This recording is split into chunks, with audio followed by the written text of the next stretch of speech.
Hello, what's up everybody? My name is Nick and welcome back to my YouTube channel Let Me Flow. Guys, आज के इस video में मैंने कुछ phrases, कुछ ईडियम्स लिए हैं जिनका यूज़ आप अपनी डेली कॉन्वर्सेशन में इजीली कर पाओगे। इनके ऊपर रियल लाइफ से रिलेटेड कोई एग्जांपल्स भी लिए हैं, तो वीडियो बहुत ही ज़्यादा इंटरेस्टिंग होगी। वीडियो को लास्ट तक जरूर देखिएगा। तो चलिए गाइस, फटाफट से वीडियो को स्टार्ट करते हैं। हमारी पहली एक ईडियम है to be on the same page. इसका मतलब होता है कि किसी चीज़ को लेकर किसी पर्सन से सहमत होना, या फिर किसी चीज़ को लेकर किसी पर्सन से अग्री करना, या फिर किसी बात को लेकर किसी पर्सन से अग्री करना, ऐसे बोल सकते हैं। तो जैसे एग्जांपल है, before I start a new business we need to be on the same page. इसका मतलब यह है कि अपने नए बिजनेस को शुरू करने से पहले मैं चाहता हूं कि हम सब हर किसी की बात को लेकर सहमत हों, या फिर हम सभी को एक दूसरे की बात को लेकर सहमत होना चाहिए। Before I start a new business we need to be on the same page. Next हमारी एक ईडियम है to be a fish out of the water. इसका मतलब होता है कि कोई पर्सन है, किसी चीज़ को लेकर वो पूरी तरीके से अनजान है, उसको बिल्कुल भी नहीं जानता है कि कैसे करना है या फिर क्या चीज़ है वो।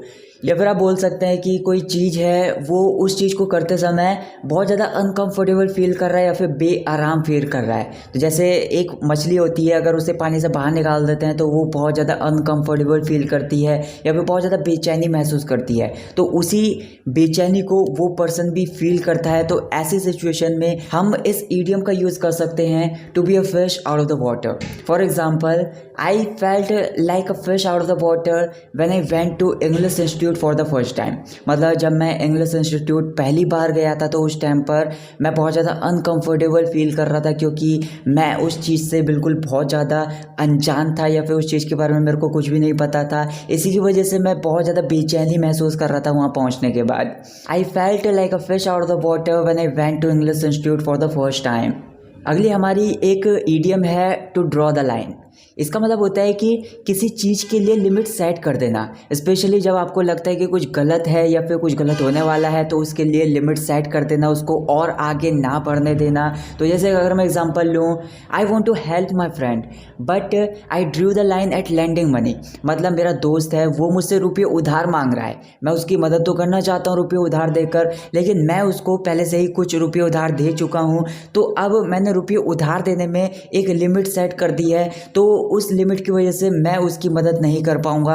आई want to help my friend but I drew the line at lending money. अगली हमारी एक ईडियम है to fail through the cracks या फिर to slip through the cracks. इसका मतलब होता है किसी चीज़ को बिल्कुल भी नोटिस नहीं करना या फिर दिमाग से निकल जाना, ऐसे भी बोल सकते हैं, या फिर बिल्कुल भी ध्यान नहीं देना उस पर। तो for example, I am sorry I forgot to call you back, it slipped through the cracks, या फिर it fell through the cracks. इसका मतलब यह है कि मुझे माफ़ करें या फिर मुझे खेद है कि मैंने तुम्हें कॉल बैक नहीं की, ये मेरे दिमाग से निकल गया था। या फिर ऐसे भी बोल सकते हैं कि मैंने इस पर ध्यान नहीं दिया या फिर मैंने इसको नोटिस नहीं किया, इसकी वजह से मेरे दिमाग से निकल गया, तो इसके लिए मुझे खेद है या फिर मेरे को माफ़ करें। I am sorry I forgot to call you back, it slipped through the cracks, या फिर it fell through the cracks. Next हमारी एक इडियम है to be up in arms. इसका मतलब होता है किसी बात को लेकर गुस्से में होना या फिर किसी बात को लेकर चिड़चिड़े मूड में होना, वो उदास हो जाना उस बात को लेकर। तो for example, my wife is up in arms because I came back from the office late. इसका मतलब ये है कि जो मेरी पत्नी है वो मुझसे बहुत ज़्यादा चिड़चिड़े मूड में है, या फिर मेरी वजह से बहुत ज़्यादा नाराज़ है, मेरी वजह से बहुत ज़्यादा गुस्से में है, क्योंकि मैं ऑफिस से लेट आया या फिर ऑफिस से घर वापस लेट आया। My wife is up in arms because I came back from the office late. अगली एक फ्रेज़ है फेयर एंड स्क्वायर। इसका मतलब होता है कि कुछ है जो कि ईमानदारी से भरा हुआ है, या फिर कोई पर्सन है जो बिल्कुल ईमानदारी से भरा हुआ है, या फिर कोई काम किया जाता है उसमें बिल्कुल भी छल नहीं है या फिर बिल्कुल भी कपट नहीं है, बिल्कुल ईमानदारी से किया जाता है। तो जैसे एग्जांपल है, the team beat us fair and square. इसका मतलब यह है कि टीम ने हमें हराया, टीम ने हमें हराया, उसमें कोई भी कपट नहीं था, कोई भी छल नहीं था, मतलब ईमानदारी से हमें हराया, बिल्कुल धोखाधड़ी नहीं की उन्होंने हमें हराते समय। The team beat us fair and square. एक और एग्जांपल है, I want to work on YouTube fair and square but I feel that it will not work. मतलब मैं यूट्यूब पर बहुत ही ज़्यादा ईमानदारी से काम करना चाहता हूँ, जिसमें कोई भी छल नहीं होता या फिर जिसमें कोई भी कपट नहीं होता, लेकिन मुझे लगता है या फिर मुझे महसूस होता है कि ये काम नहीं करेगा, क्योंकि जहाँ पर ईमानदारी होती है उस चीज़ को लोगों के द्वारा कम पसंद किया जाता है। I want to work on YouTube fair and square but I feel that it will not work. अगली हमारी एक ईडियम है to be a black sheep. इसका मतलब होता है कि किसी ग्रुप के जो मेंबर हैं, मतलब जैसे मैं अपने ग्रुप के बारे में बात कर रहा हूँ कि मेरे जो ग्रुप के मेंबर हैं, तो उन सारे ग्रुप के मेंबर्स में से कोई एक मेंबर है या फिर एक बंदा है जो बिल्कुल अलग है। All of my friends are married but I am a black sheep. इसका मतलब यह है कि जो मेरे ग्रुप के सारे मेंबर्स हैं या फिर जो मेरे दोस्त हैं वो सारे के सारे मैरिड हैं, उन्होंने शादी कर ली है, लेकिन मैं सबसे अलग हूँ क्योंकि मैंने शादी नहीं की है। All of my friends are married but I am a black sheep. Next हमारी एक फ्रेज है by the skin of one's teeth. इसका मतलब होता है कि कोई काम किया जाता है बड़ी मुश्किल से किया जाता है या फिर बड़ी कठिनाई से किया जाता है। For example, I could stand my business by the skin of my teeth. इसका मतलब यह है कि मैं अपने बिजनेस को खड़ा कर पाया या फिर मैं अपने बिजनेस में सफलता प्राप्त कर पाया बड़ी मुश्किल से या फिर बड़ी कठिनाई से। I could stand my business by the skin of my teeth. Next हमारी एक इडियम है टू क्राई वुल्फ। इसका मतलब होता है कि जब किसी की ज़रूरत ना हो, मतलब जब किसी की मदद की ज़रूरत ना हो तो उस टाइम पर मदद मांगना। जैसे आपने एक स्टोरी बचपन में बहुत बार सुनी होगी कि एक लड़का रहता है, वो बार बार जंगल में जाके चिल्लाने लग जाता है कि बचाओ बचाओ शेर आ गया या फिर शेर मुझ को खाने वाला है। तो बहुत सारे जो गाँव वाले रहते हैं वो वहाँ पर पहुँच जाते हैं उसको बचाने के लिए, लेकिन जब वहाँ पर पहुँचते हैं तो तब वो लड़का उन पर हंसता है। इसका मतलब यह है कि जब उसको मदद की ज़रूरत नहीं थी तो उस टाइम पर उसने मदद मांगी, लेकिन कुछ टाइम के बाद ऐसा होता है कि वो जंगल में जाता है तो असली वाला शेर आ जाता है, रियल में शेर आ जाता है, उसको खाने भी होता है। तब वो चिल्ला रहा होता है, तब गाँव वाले सोचते हैं कि कोई बात नहीं, अभी भी मजाक कर रहा होगा इसलिए कोई नहीं जाता, तो वो मर जाता है। तो इस इडियम का यूज़ आप इसी सेंस में कर सकते हो कि जब आपको किसी की मदद की ज़रूरत नहीं है तो उस टाइम पर किसी की मदद मांगना। For example, you lost my faith because you always cried wolf. इसका मतलब ये है कि तुमने मेरा भरोसा तोड़ दिया है या फिर तुमने मेरा भरोसा खो दिया है क्योंकि तुमने हमेशा उस टाइम पर मदद मांगी है जब तुम्हें मदद की ज़रूरत नहीं थी। इसी की वजह से मैं तुम पर भरोसा नहीं कर सकता। Lost my faith because you cried wolf. Next हमारी एक इडियम है to beat around the bush. इसका मतलब होता है कि फालतू की इधर उधर की बातें करना, जो पॉइंट वाली बात है उसको बिल्कुल भी ना छेड़ना है, फालतू की इधर उधर की बातें करते रहना। For example, I try to answer the questions instead of beating around the bush.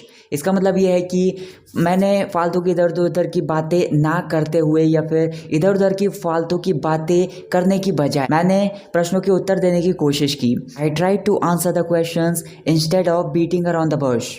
Next हमारी एक इडियम है to get under one's skin. इसका मतलब होता है कि किसी को गुस्सा दिला देना या फिर किसी का मूड ख़राब कर देना या फिर किसी को उदास कर देना, ऐसे सेंस में इसको बोल सकते हैं। For example, she always gets under my skin at trivial things. मतलब हमेशा वो छोटी छोटी बातों को लेकर मुझे गुस्सा दिला देती है या फिर मेरा मूड ख़राब कर देती है या फिर मेरे को उदास कर देती है। She always gets under my skin at trivial things. Next हमारी एक इडियम है to give something a whirl. इसका मतलब होता है कि किसी चीज़ को पहली बार करने की कोशिश करना। For example, I am giving driving a whirl. इसका मतलब ये है कि मैं कार चला तो रहा हूँ लेकिन कार मैं पहली बार चला रहा हूँ या फिर कार चलाने की कोशिश मैं पहली बार कर रहा हूँ। I am giving driving a whirl. एक और एग्जाम्पल है, everybody should give uploading the video on YouTube well. इसका मतलब यह है कि हर किसी को कम से कम एक बार यूट्यूब पर वीडियोस अपलोड करने की कोशिश करनी चाहिए। Everybody should give uploading the video on YouTube a whirl. अगली हमारी एक इडियम है to go the extra mile. इसका मतलब होता है कि किसी चीज़ को पाने के लिए या फिर किसी चीज़ को करने के लिए और ज़्यादा मेहनत करना या फिर स्पेशल तरीके से मेहनत करने की कोशिश करना। For example, What do you think? What should I do to go the extra mile to get success on YouTube? इसका मतलब ये है कि मैं आपसे पूछना चाह रहा हूँ कि आपको क्या लगता है या फिर आपकी क्या राय है इस चीज़ को लेकर कि YouTube पर सक्सेस पाने के लिए मुझे स्पेशल तरीके से क्या मेहनत करनी चाहिए। आपको जो कुछ भी लगता है मुझे कमेंट करके ज़रूर बताइए। नेक्स्ट हमारी एक फ्रेज़ है a cat and dog life. इसका मतलब होता है कि एक दुखी शादीशुदा ज़िंदगी या फिर एक ऐसी शादीशुदा ज़िंदगी जिसमें बिल्कुल भी खुशियाँ नहीं है, हर तीसरे चौथे दिन उसमें लड़ाई होती रहती है। तो एक ऐसी शादीशुदा ज़िंदगी को आप a cat and dog life बोल सकते हैं। For example, they always fight with each other after getting married, they lead a cat and dog life. इसका मतलब ये है कि शादी करने के बाद वे हमेशा एक दूसरे के साथ लड़ाई करते रहते हैं। तो मतलब वे शादी करने के बाद एक ऐसी ज़िंदगी जी रहे हैं जिसमें बिल्कुल भी खुशियाँ नहीं है। हर तीसरे चौथे दिन उस शादीशुदा ज़िंदगी में लड़ाई होती रहती है। They always fight with each other after getting married, they lead a cat and dog life. Next हमारी एक इडियम है to sell like hot cakes. इसका मतलब होता है कि किसी चीज़ को बहुत ही जल्दी बेच देना या फिर किसी चीज़ को बहुत ज़्यादा मात्रा में बेच देना। For example, her new book sold like hot cakes. मतलब उसकी जो नई किताब थी वो बहुत ही ज़्यादा मात्रा में बहुत जल्दी बिक गई। हर new book sold like hot cakes. Next हमारी एक फ्रेज़ है अ स्टोन्स थ्रो। इसका मतलब होता है कि कुछ है जो बहुत ज़्यादा नज़दीक है या फिर बहुत ज़्यादा पास है, तो उस चीज़ के लिए बोल सकते हैं कि वो बहुत ज़्यादा अ स्टोन्स थ्रो है। For example, is a coaching centre a stone's throw from your house. मतलब आप किसी से ऐसा पूछ रहे हो कि क्या तुम्हारा जो कोचिंग सेंटर है वो घर से तुम्हारे बहुत ज़्यादा पास है या फिर बहुत ज़्यादा नज़दीक है। आप किसी से ऐसा पूछ रहे हो। Is a coaching centre a stone's throw from your house. Next हमारी एक इडियम है टू क्रैक द whip। इसको आप इस सेंस में बोल सकते हैं कि किसी से बहुत ज़्यादा मेहनत करवाना या फिर किसी को धकेलना कि वो और ज़्यादा मेहनत करे ताकि आपका फ़ायदा हो जाए। तो जैसे अगर मैं एग्जांपल लूँ, when company had lots of orders, boss started to crack the whip। इसका मतलब ये है कि जब कंपनी के पास बहुत सारे ऑर्डर्स आ गए थे तो उस टाइम पर बॉस ने हमें धकेला या फिर बॉस ने हमसे बहुत ज़्यादा मेहनत करवाई या फिर बॉस ने हमें धकेला कि हम और ज़्यादा मेहनत करें ताकि कंपनी का और ज़्यादा फ़ायदा हो जाए। When company had lots of orders, the boss started to crack the whip। Next हमारी एक इडियम है to have a bigger fish to fry. इसका सिंपली मतलब ये होता है कि आपके पास जब बहुत सारे काम होते हैं करने के लिए या फिर जब आपके पास और भी बहुत सारे इम्पोर्टेंट काम होते हैं करने के लिए, तो उस टाइम पर कोई काम ना कर पाना, उस टाइम पर बहुत ज़्यादा बिजी होना। For example, can you cancel all my meetings this evening, I have a bigger fish to fry. इसका मतलब ये है कि आज शाम को जितनी भी मेरी मीटिंग्स हैं, क्या आप सारी मीटिंग्स को कैंसिल कर सकते हो? क्या आप सारी मीटिंग्स को रद्द कर सकते हो? क्योंकि इन सारी मीटिंग से मेरे पास और भी बहुत ज़्यादा इंपॉर्टेंट काम है। नेक्स्ट हमारी एक इडियम है बी ऑल एट सी। इसका मतलब होता है कि किसी चीज़ को लेकर उलझन में होना या फिर किसी चीज़ को लेकर असमंजस में होना। तो जैसे एग्जांपल है, when he had been fired from job he was all at sea. इसका मतलब यह है कि जब से उसे नौकरी से निकाला गया था उस टाइम से अब तक वो उलझन में था कि आगे क्या किया जाए या फिर असमंजस में था कि आगे क्या करना चाहिए, क्योंकि since he had been fired from job he was all at sea. Next हमारी एक इडियम है to do business with somebody. इसका मतलब होता है कि किसी पर्सन के साथ कोई काम करना या फिर किसी पर्सन को कोई सर्विस प्रोवाइड कराना। तो ऐसे सेंस में बोल सकते हैं। For example, it's been a pleasure to do business with you. इसका मतलब ये है कि तुम्हारे साथ काम करने में बहुत ज़्यादा मज़ा आने वाला है या फिर मेरे को बहुत ज़्यादा खुशी होगी कि मैं आपके साथ काम करूँगा, तो उस टाइम पर बहुत ज़्यादा खुश होऊंगा मैं। It's been pleasure to do business with you. So that's it guys for this video. Guys, अगर आपने ये वीडियो यहाँ तक देख ली है तो मैं चाहता हूँ कि आप कमेंट्स में 572 टाइप करके मुझे कमेंट करके बताइए, और आपके जो भी डाउट्स हैं, आपके जो भी वर्ड्स हैं, आपके जो भी सेंटेंसेस हैं जिनमें आपको डाउट है उनको मुझे कमेंट करके बताइए। मैं आपके डाउट्स को अपनी वीडियोज़ में लेकर उनको क्लियर करने की अपनी पूरी कोशिश करूँगा।